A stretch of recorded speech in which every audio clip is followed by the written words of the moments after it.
In light of the recent synagogue fire in Jackson, Mississippi, where the arsonist claimed he committed this act of violence because he believed the synagogue was, quote, the synagogue of Satan, a lot of people are asking a very important question. What does the Bible mean when it says synagogue of Satan? Let me be clear from the outset. The Bible's use of the term synagogue of Satan has nothing to do with justifying violence or hatred or anti-Semitism against Jewish people. In fact, Scripture condemns that kind of thinking outright. But the phrase does appear in the Bible, synagogue of Satan. We see it in Revelation chapters 2 and Revelation chapters 3. But it's not about ethnicity. It's not about Israel, and it's not about Israel's people, and it's not a license for hate. It is a spiritual diagnosis of religious deception, false authority, and the opposition of God's truth.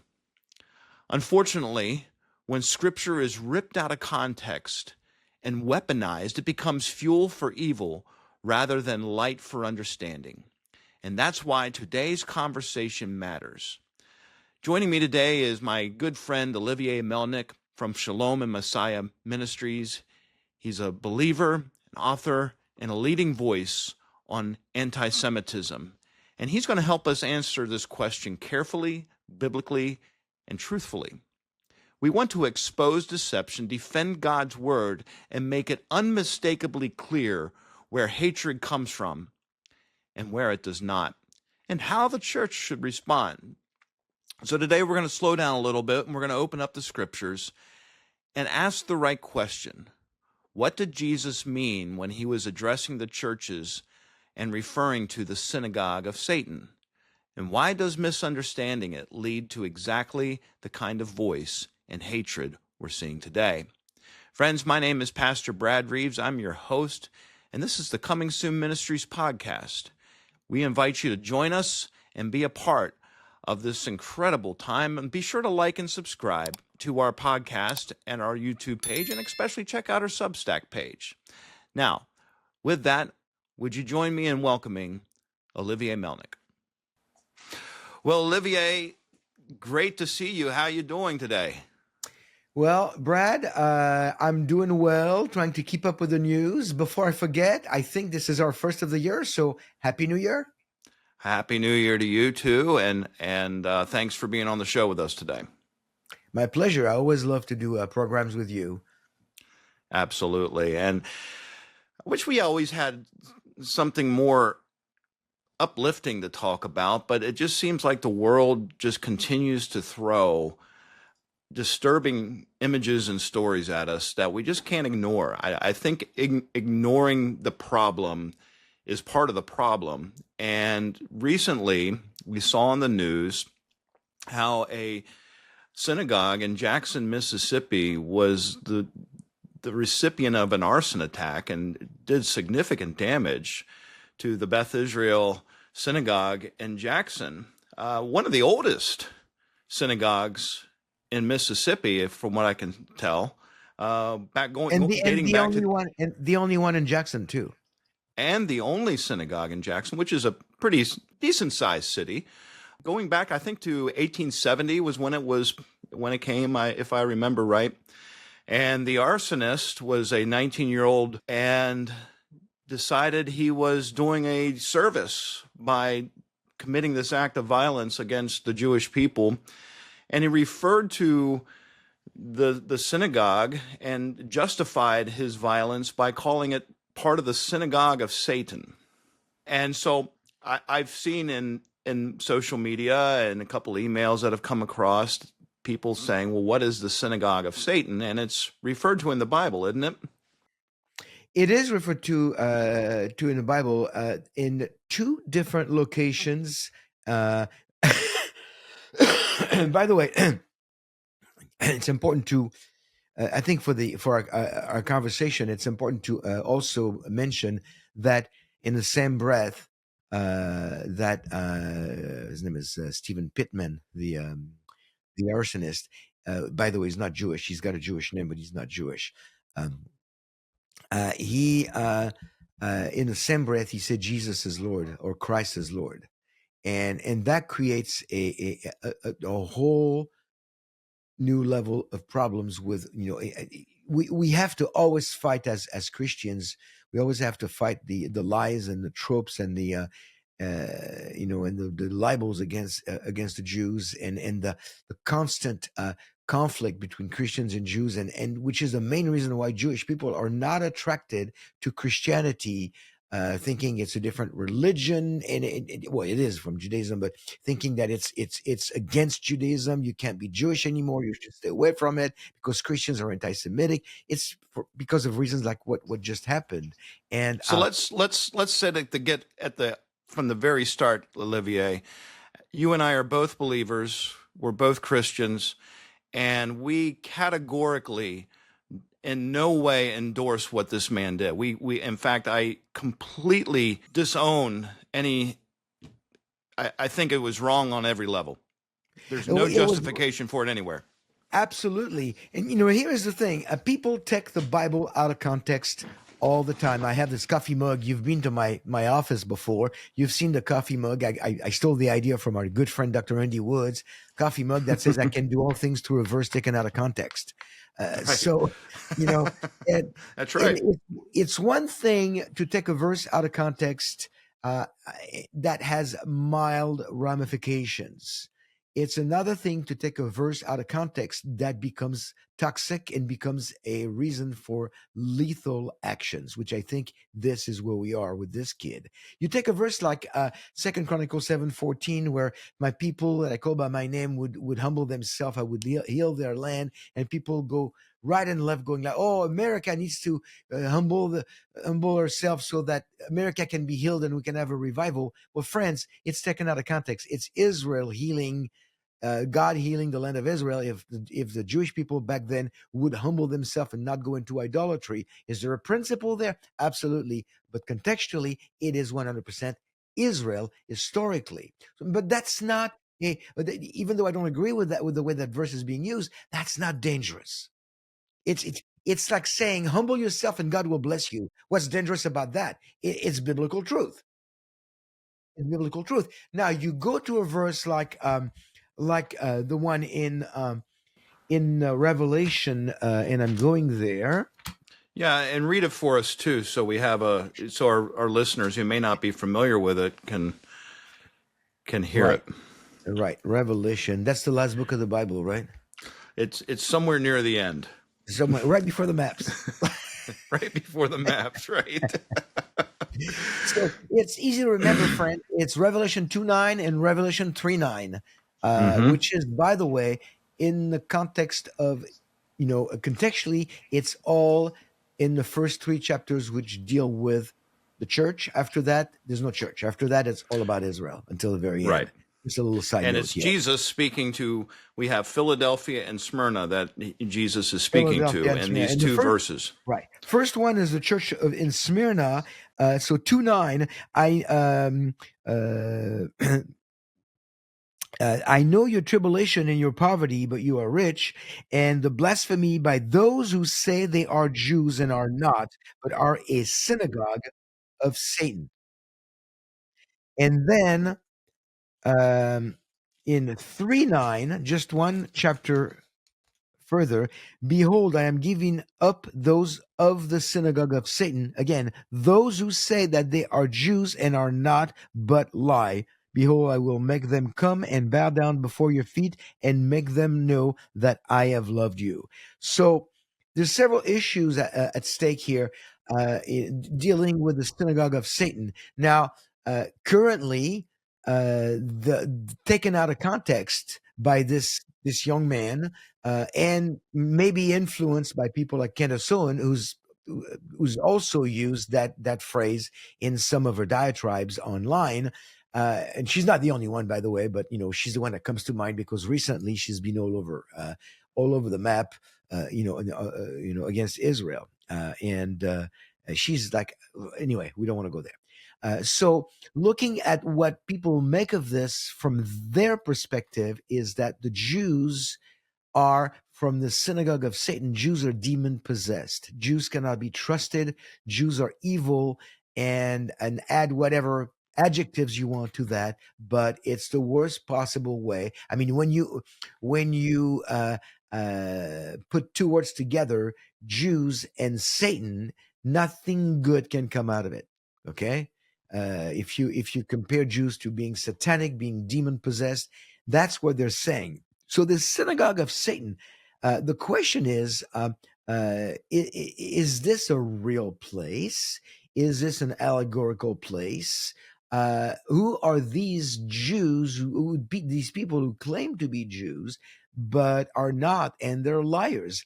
And I think the first thing we need to go to, and by the way, friends, and you know that, Pastor Brad, because we just talked about it offline. I have an article and I'll have a video in the next, probably by the time you post that video, I'll have one on the Synagogue of Satan as well. I have an article on shalomandmessiah.com on our blog. And the first thing we need to understand is the word synagogue. The word synagogue, when you think in modern days, what does it mean? It means a place of worship for Jewish people. It's the place where you go for Shabbat services on Friday night or Saturday night, or any of the Jewish holidays on the Jewish calendar based on Leviticus 23, or a wedding or a bar mitzvah, bat mitzvah. This is the Jewish place of worship, just like you would call a church for Christians. So the synagogue, it comes from the Greek word synagoge. It does not mean church, by the way. There's another word for church in Greek, isn't there? Ecclesia, right? Ecclesia, exactly. So the church is the ecclesia, the synagogue. The word synagogue originally, take it outside of the Bible context, means a gathering or an assembly, a get together of people. Okay. But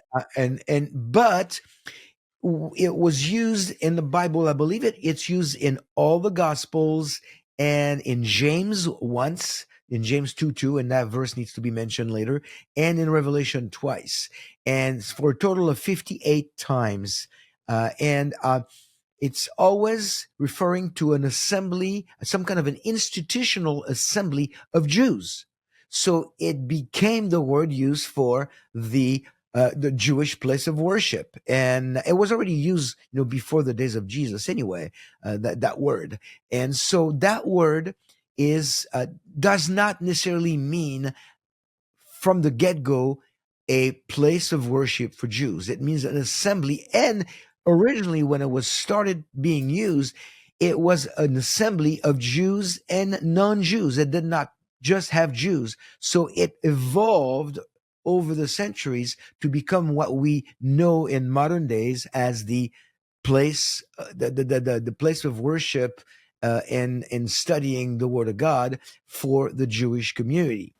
So what you're saying is synagogue has a generic context and Broader.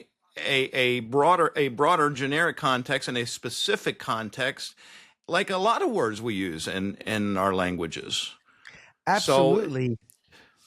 So is Revelation now, what Jesus is speaking now in Revelation, is he using it in a broad context, or is he using it in a specific context? I think he's using it in a broad context, saying it's just a gathering of people, and a way to connect that, to illustrate the meaning of gathering, is the word synagogue is also used in James 2:2. And my brothers, I read 1 and 2. My brothers, do not hold your faith in our glorious Lord Yeshua the Messiah with an attitude of personal favoritism. For if a man comes into your synagogue, and the word here in English is assembly, if it's or synagogue in the footnotes, but in the English it's assembly here. For if a man comes to your assembly with a gold ring and dressed in bright clothes, and there also comes in a poor man in dirty clothes, and you pay special attention, it goes about favoritism, but it talks about this assembly, a get together. So it has a broader meaning, and it originally included Jews and Gentiles. Now it's talking about a gathering of Jews, of people who call themselves Jews and are not. There are two possible main interpretation, explanation for who these people are. Some people believe that they were, and again, on both sides, there are very, very reputable theologians and scholars. It's not like, there's no heresy here. You make a choice, and I think one of them makes more sense, and we'll get to that in a minute.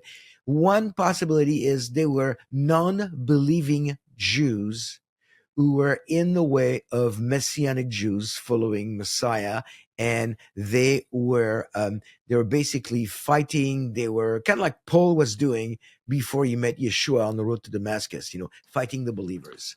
So And purporting trying. violence against Christians, maybe as Uh, maybe yes, yes, but here's the interesting thing about what you just said is that when you said that way, Brad, it immediately creates in the conversation a concept of us and them, the Jews and the right, Christians. right. Okay, but in the Gospels, uh, the gospel writers, they were Jews. They were Jews talking to Jews. There was an intramural, intra-family discussion, disagreement. Do you ever have words that are a little higher in decibels than others when you get together for Thanksgiving with your family? Right? Oh, yeah. We have very close boundaries on Thanksgiving conversations. You know what I'm saying? Right. When the family gets together, the conversation gets heated, and then we don't beat each other up, but we agree, we disagree. You should see my family in France. I mean, when my wife moved to France to meet my family, and we had dinner, she would not speak much French, and she would look at me. She would go like, "Why are you guys always arguing like this?" And I would tell her, I said, "We are not arguing. We're just talking. We're passionate. We agree, we disagree, and then we break bread." And so, it was And you in go a to sense. Israel today. I've watched you talk to our friends, and it's a exchange that you would, if you're standing on the outside and not understanding culture, you would think the The same thing. You would world. think there's argument going on. You're like, what are these two? Are they going to get at each other's throats? But in reality, you're having a good spirited debate. And in a sense, it's healthy argument. I mean, there's nothing wrong Mm-hmm. with arguing when it's a healthy give and take. And at the end, we can, if we're in Israel, we can sit down and break pita and then dip it in hummus. Yeah. So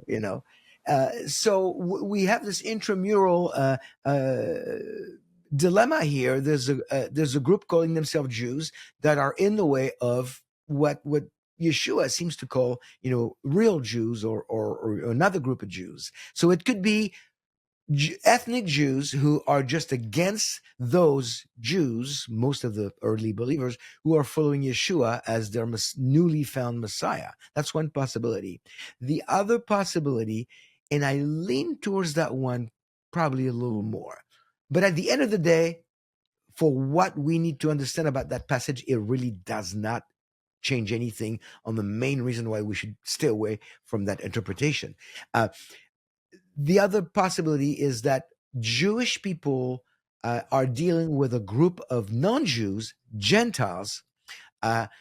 Modern days, we'd call them Jew wannabes, or I'm maybe going to ruffle some feathers, Brad, and maybe you'll get some comments that you'll have to delete. But some people who are followers, promoters of a movement known as Hebrew Roots, uh, that without admitting it, place themselves back under the Mosaic Law, 613 commandments. And of course, they do not place themselves under all those, because you can't. About a third of them are temple related. No temple today. So right there, you're breaking the law already by even trying.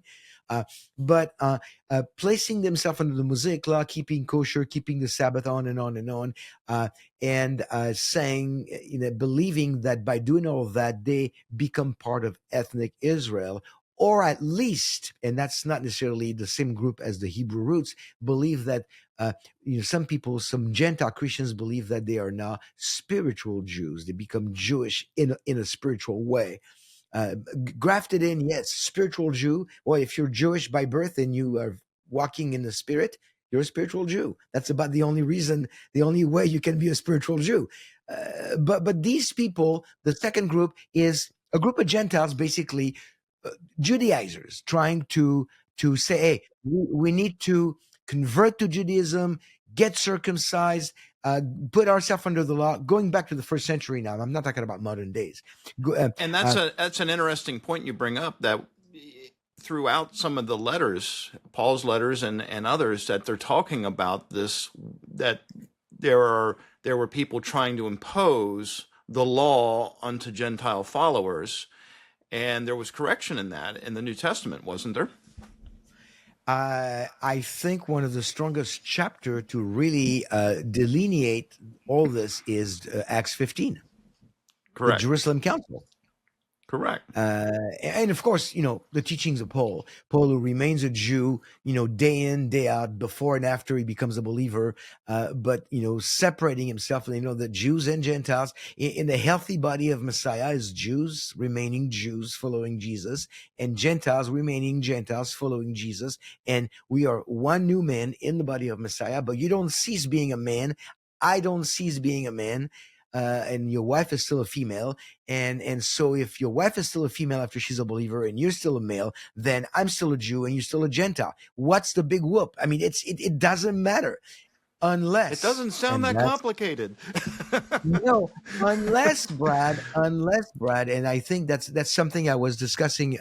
Who was I discussing? Oh, I was discussing on a podcast with Brendan. Brandon Holthouse, our dear friend. Unless there is a Gentile Christian jealousy, right, and they are really wanting to be Jewish and or do things Jewish, and because the chosen people, because the way God has blessed us. Hey, listen, I'm going to quote Tavia the dairyman from Fiddler on the Roof. At the beginning of the movie, when he walks back before Shabbat and his cart is, the wheel's broken, the horse is wounded, and he's tired, and everything's going wrong. And he looks in the air and he goes, Lord, I know we're the chosen people, but once in a while, could you choose somebody else? So, being chosen it's not always a good thing. Well, it's interesting because as we've talked about our friend Brandon, there's a lot of confusion in the church today, and this is why this conversation is so important, Olivier, is because Brandon and I are both sharing issues with people who are listening to voices that are not speaking scripturally, they're not speaking contextually properly. And I've had somebody in my church that has been sitting under my teaching for years, and suddenly they're saying, well, you're supporting Israel, and Israel today isn't really Israel. It's not the Israel today isn't really ethnically Jewish, and so we're supporting a synagogue of Satan. And those were her words, and that we are a cult as a result.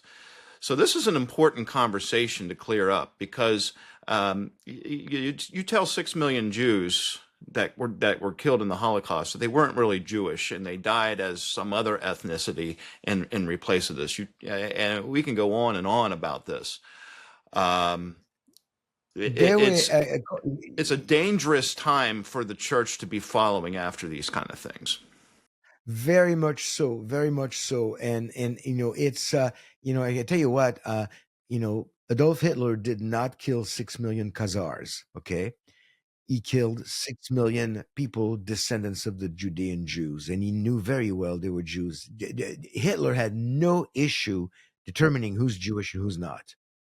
Okay, and God's promises to the Jewish people still stand. He's bringing them back into the land. He has promises that are coming together, and to take that kind of stance, you have completely undermined the very word of God.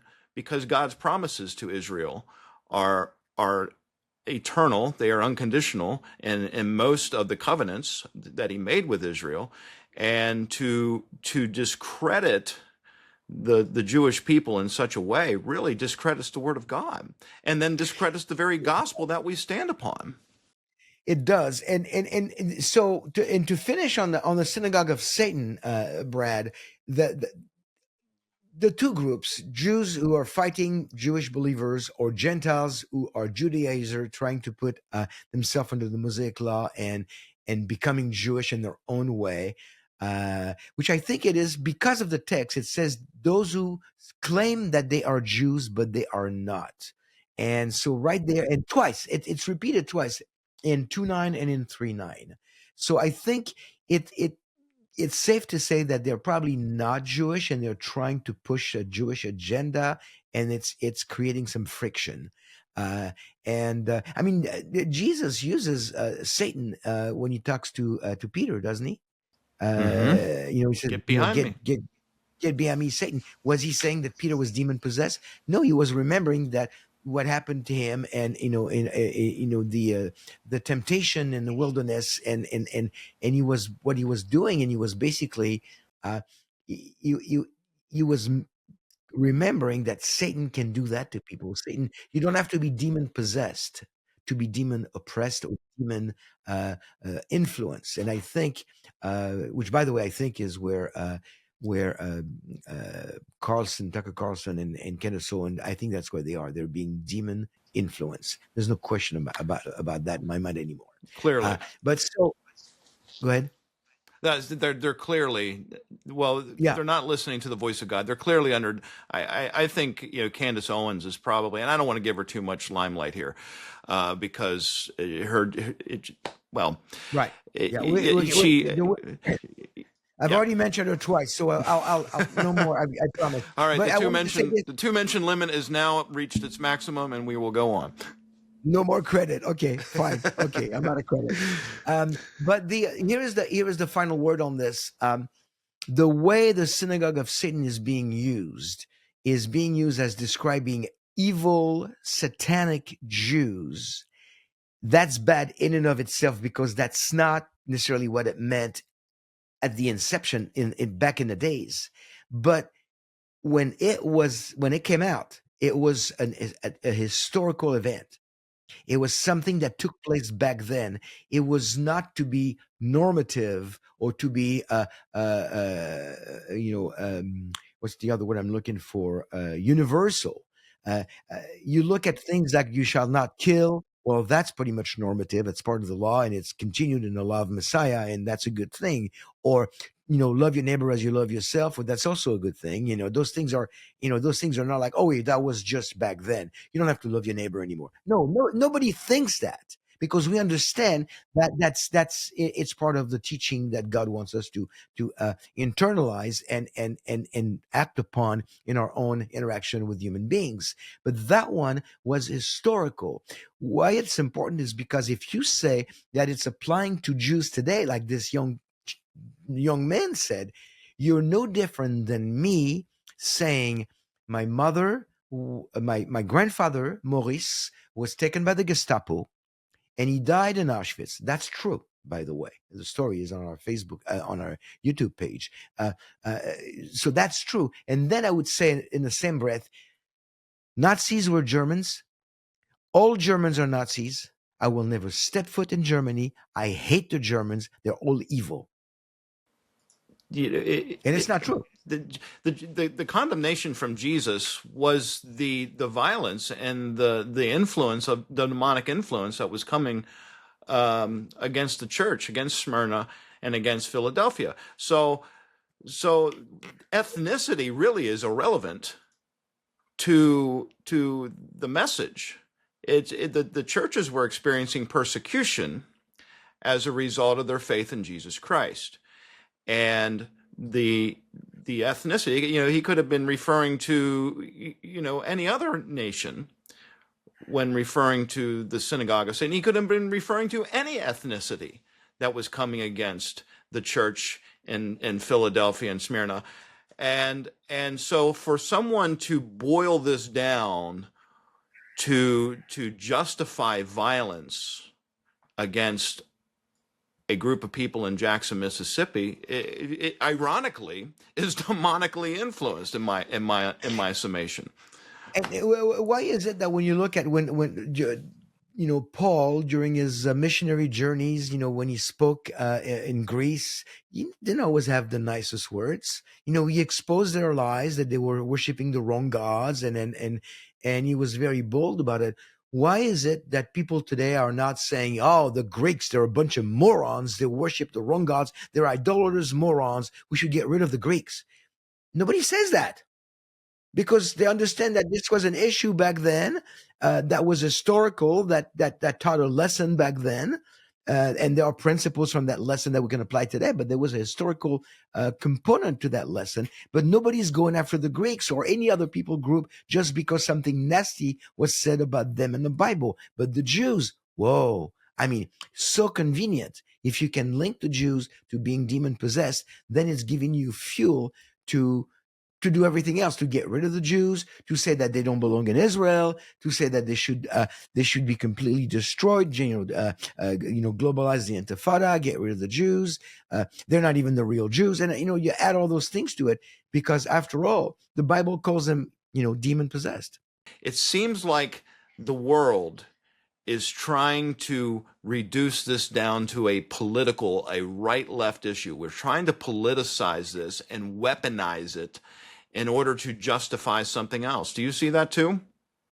Oh, absolutely. I just saw that actually in an article I read today, and it's unfortunate, because this is no time to there's no room for politics in anti-Semitism or any hatred or xenophobia of any kind.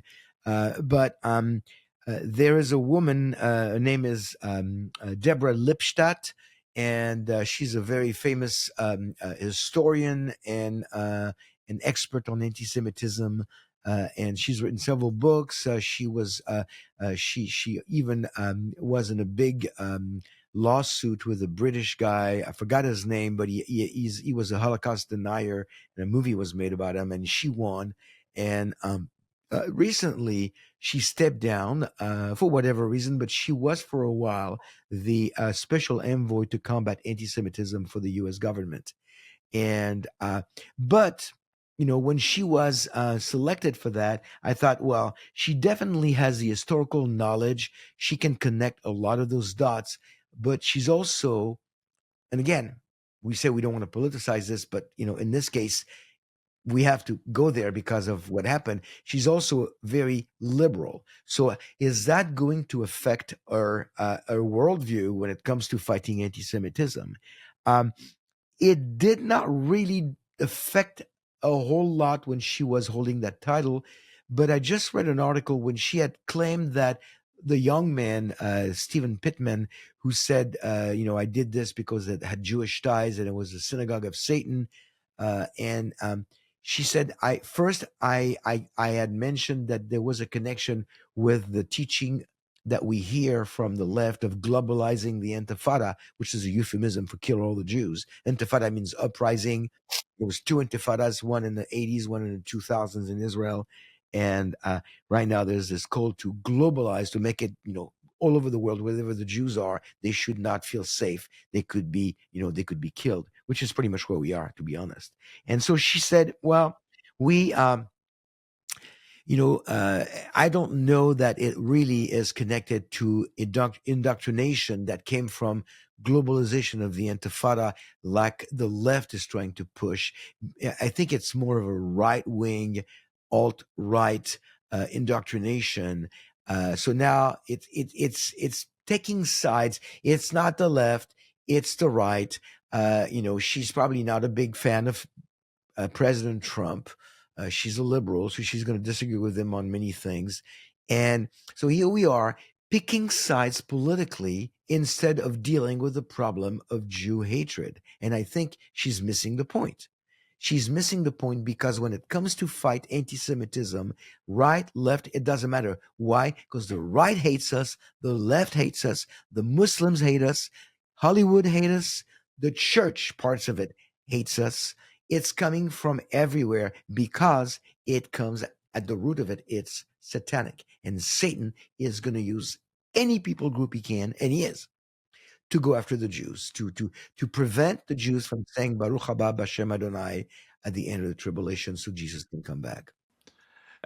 We were talking in the pre-program, and you said it perfectly. You said, Brad, this isn't a left-right issue. This is a right-wrong issue. And It I is. think that just nails it down. And you and I were at the pre-trib conference recently last year, and we were sitting there. You were talking. You and Tom were up talking, and during the conversation, and you guys were talking about anti-Semitism, and you mentioned the fact that Jews don't feel safe anymore, even in around their own homes. And there was a man who was sitting up to my left, right beside me, who is Jewish, and he nodded his head, and tears started to form in his eyes. And this isn't sensationalizing this. This is saying this is real. And I think the church is missing a very important time and opportunity to stand with people who are victims of violence. And this young man, Mr. Pittman, I think his name is,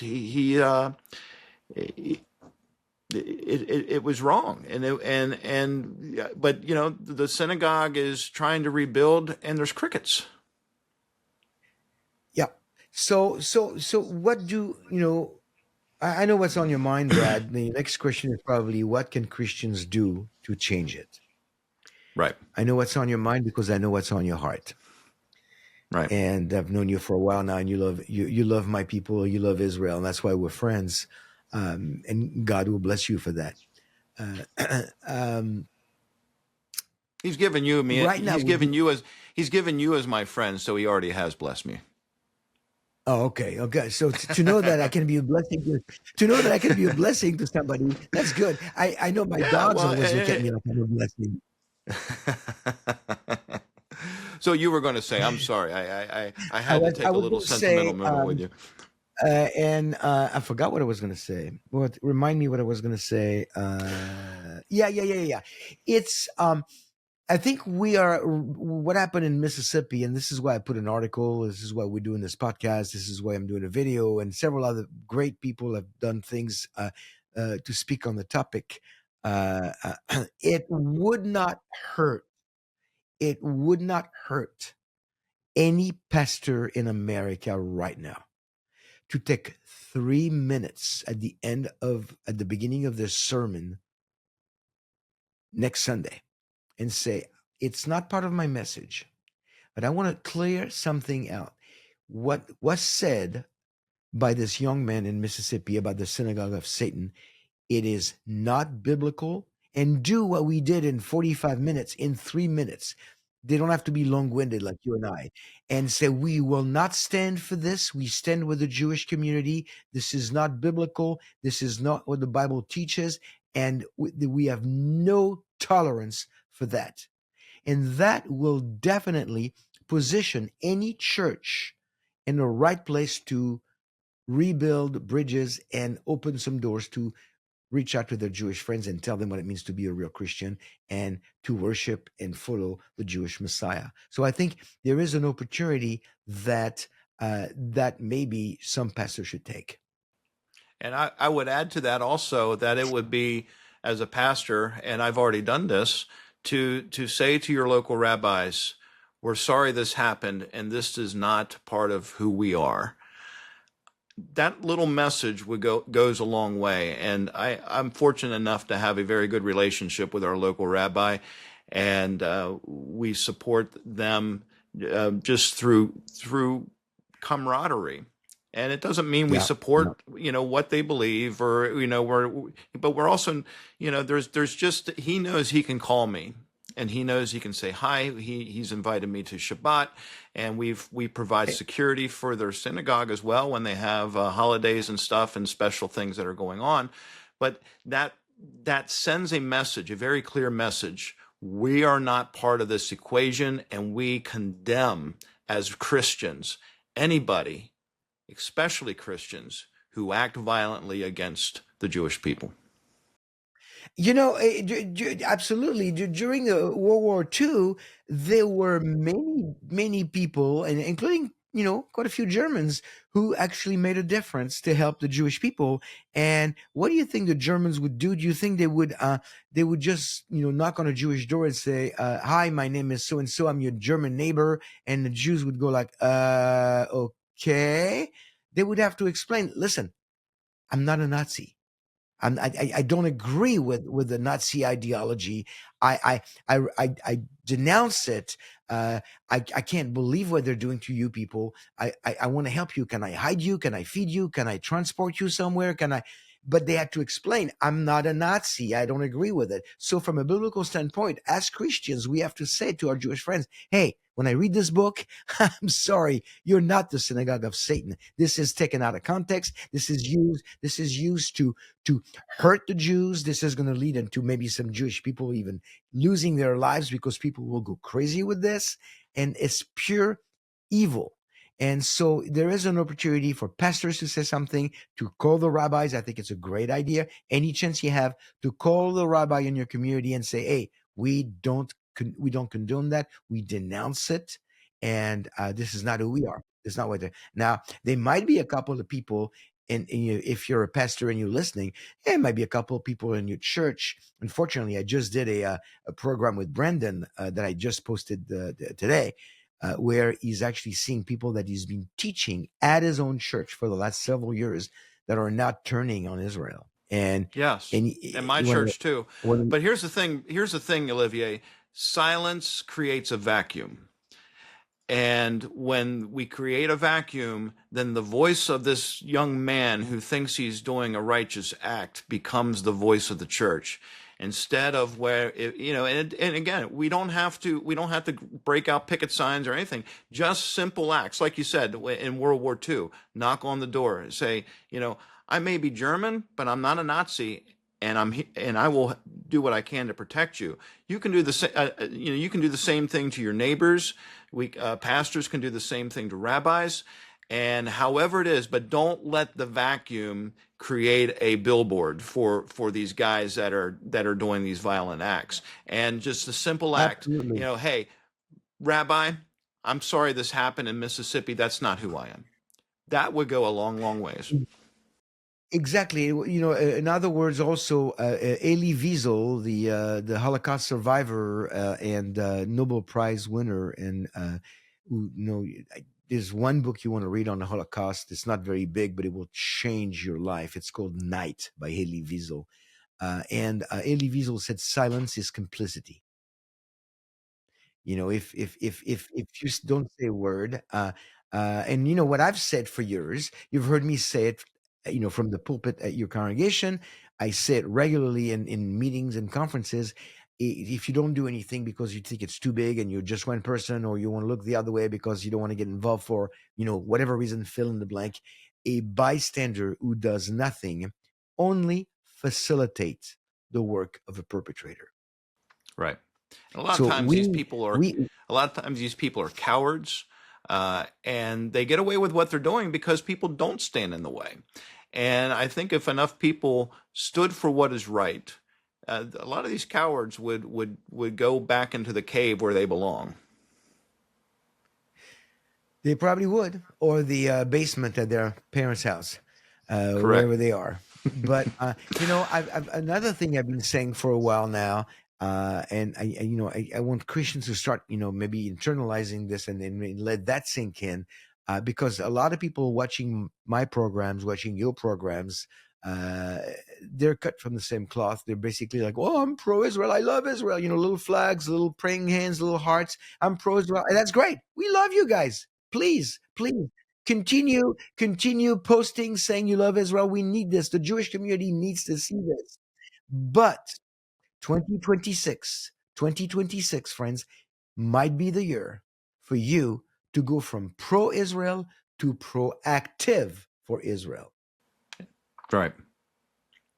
You wrote in the at the end of your article, which we'll put the link in the comments section or online right here.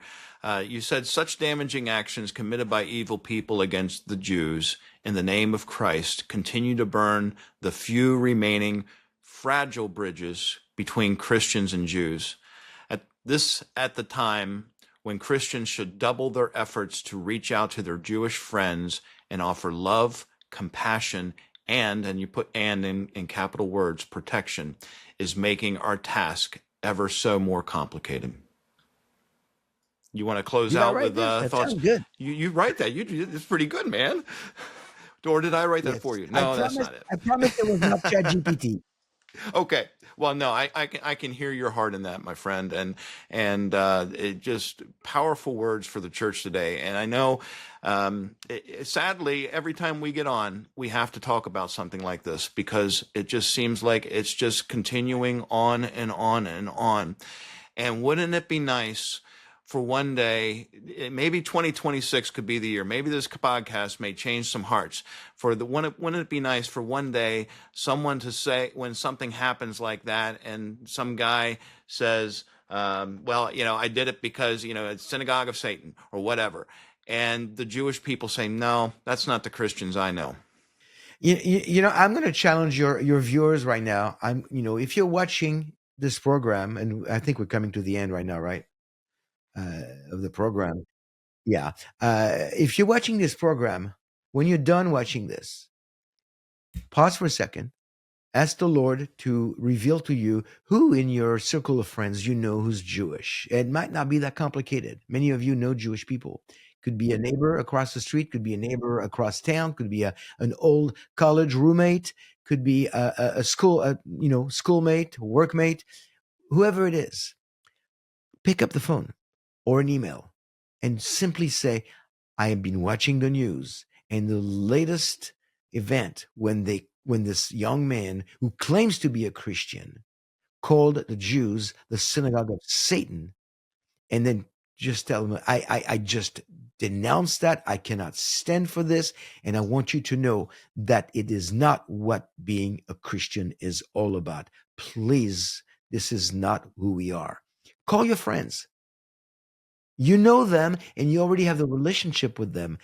We count on you to reach out to your friends because that's how you're going to make a difference, one person at a time, how they know that there are some Christians in the remnant church today who actually cares and will do something to fight anti-Semitism and will even, protect Jewish people, do whatever they need to do to make a difference. So that's my challenge to you if you're listening, if you're watching.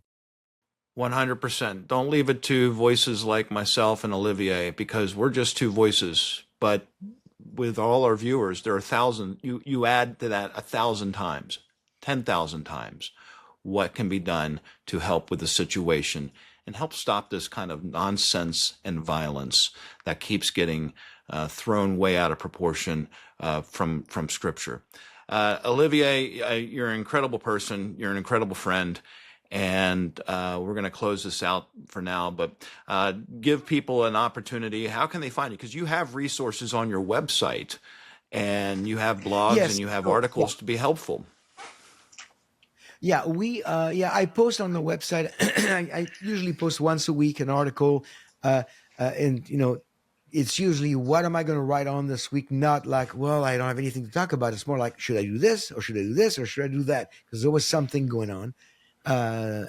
So we have articles, we have videos on our YouTube channel at Shalom and Messiah. So if you type Shalom and Messiah in your search engine, Shalom in Messiah or Olivier Melnick, you'll find us on X, on Instagram, on Facebook, on YouTube, on Telegram. I post daily. And you can also support us. You can go to our webpage at shalomandmessiah.com, support our ministry and help us raise more funds to go. Like I did that with Pastor Brad a little while ago last year. We went to Israel. We brought supplies. We identified some needs. We ministered. We prayed. We met with the IDF. And I know Pastor Brad is itching to go back.